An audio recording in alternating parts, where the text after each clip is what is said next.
মহাদেব, আজকেও ফল। সবাই শুধু তোমাকে ফলই কেন দেয়, কেউ ভোগ কেন দেয় না? আর এইটুকু ফল দিয়ে আমি আমার পুরো পরিবারের পেট কি করে ভরাবো তুমি বলো? আজকে তো কোথাও ভোগ বিতরণও নেই, আর সবাই শুধু তোমাকে সোমবার দিনই ভোগ দেয়। সবাই ঠিকই বলে, যার আছে তুমি শুধু তাকেই দাও। আমার তো মাঝে মাঝে মনে হয় তুমি আমাকে জন্ম দিয়ে ভুলেই গেছো। তুমি আমাকে এত গরিব কেন বানিয়েছো যে আমি আমার পরিবারের খিদেটুকু মেটাতে পারি না?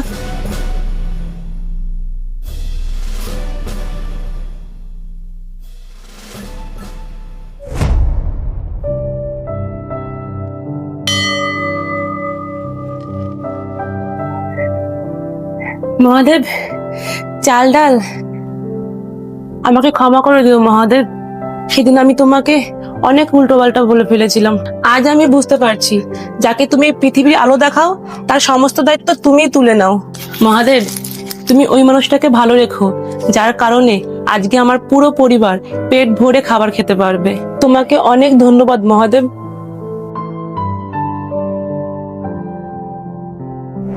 বাহ দিদি, আপনার কথা শুনে খুবই ভালো লাগলো। হ্যাঁ দিদি, আপনার চিন্তাধারা না খুবই ভালো। দেখো ভাই, মন্দিরে তো অনেকেই আসে, অনেকে ফুল ফল দিয়ে পুজো দেয়, অনেকে 56 ভোগ দেয়, কেউ টাকা পয়সা দেয়। তাই আমি ভাবলাম অন্যরকম কিছু দিই, এতে ঠাকুরকে ভোগও দেওয়া হবে আর একটা ক্ষুধার্ত পরিবারের পেটও ভরবে। হ্যাঁ দিদি, আপনি ঠিকই বলেছেন।